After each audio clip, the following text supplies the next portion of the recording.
ಶಿವಮೊಗ್ಗದಲ್ಲೊಂದು ಕಾರ್ಯಕ್ರಮ. ಆ ಕಾರ್ಯಕ್ರಮದಲ್ಲಿ ಬಿಜೆಪಿ ರಾಜ್ಯಾಧ್ಯಕ್ಷ BY ವಿಜೇಂದ್ರ ಎಡವಟ್ಟೊಂದನ್ನು ಮಾಡಿಕೊಂಡ್ರು.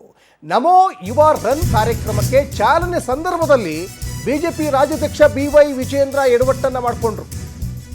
ನಮೋ ಯುವ ರನ್ ಕಾರ್ಯಕ್ರಮಕ್ಕೆ ಚಾಲನೆ ಕೊಡುವಂತಹ ಸಂದರ್ಭದಲ್ಲಿ ಮಾಡಿಕೊಂಡಿರುವಂತಹ ಎಡವಟ್ಟು, ನಟಿ ಕಾರುಣ್ಯ ರಾಮ್ ಬದಲು ರನ್ಯಾ ರಾವ್ ಹೆಸರು ಉಲ್ಲೇಖ ಆಯಿತು. ಚಲನಚಿತ್ರ ನಟಿ ಕಾರುಣ್ಯ ರಾಮ್ಗೆ ಸ್ವಾಗತ ಕೋರಬೇಕಾಗಿತ್ತು, ಆದರೆ ರನ್ಯಾ ರಾವ್ಗೆ ಸ್ವಾಗತ ಕೋರಿದ್ರು BY ವಿಜೇಂದ್ರ. ಗೋಲ್ಡ್ ಸ್ಮಗ್ಲಿಂಗ್ ಕೇಸ್ನಲ್ಲಿ ಆಲ್ರೆಡಿ ರನ್ಯಾ ರಾವ್ ಜೈಲು ಪಾಲಾಗಿದ್ದಾರೆ. ಮತ್ತೊಂದು ಕಡೆ ಇತ್ತೀಚಿನ ದಿನಗಳಲ್ಲಿ ರನ್ಯಾ ರಾವ್ ಹೆಸರು ಸಾಕಷ್ಟು ಕೇಳಿ ಬರ್ತಾ ಇತ್ತು. ಯಾಕಂದರೆ ವಿದೇಶದಿಂದ ಗೋಲ್ಡನ್ನು ತಂದುಬಿಟ್ಟು ಇಲ್ಲಿಗಲಿ ಗೋಲ್ಡ್ ತಂದು ಇಲ್ಲೆಲ್ಲ ಕಡೆ ಅದನ್ನು ಎಲ್ಲಿ ಕೊಡ್ತಾ ಇದ್ರು ಅನ್ನೋದು ಒಂದು ದೊಡ್ಡ ಸಸ್ಪೆನ್ಸ್ ಆಗಿತ್ತು. ಹಾಗಾಗಿ ಜೈಲಲ್ಲಿದ್ದಾರೆ. ಆ ಹೆಸರು ಎಲ್ಲೋ ಗುನುಗ್ತಾ ಇದ್ರು ಅನಿಸುತ್ತೆ. ವಿಜೇಂದ್ರ ಕಾರುಣ್ಯ ರಾಮ್ ಬದಲು ರನ್ಯಾ ರಾವ್ ಹೆಸರು ಹೇಳ್ಬಿಟ್ರು.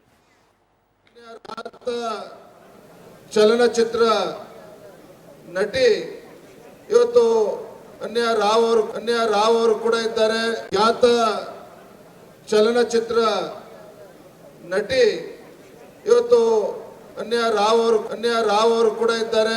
ಖ್ಯಾತ ಚಲನಚಿತ್ರ ನಟಿ ಇವತ್ತು ರನ್ಯಾ ರಾವ್ ಅವರು ಕೂಡ ಇದ್ದಾರೆ. ಖ್ಯಾತ ಚಲನಚಿತ್ರ ನಟಿ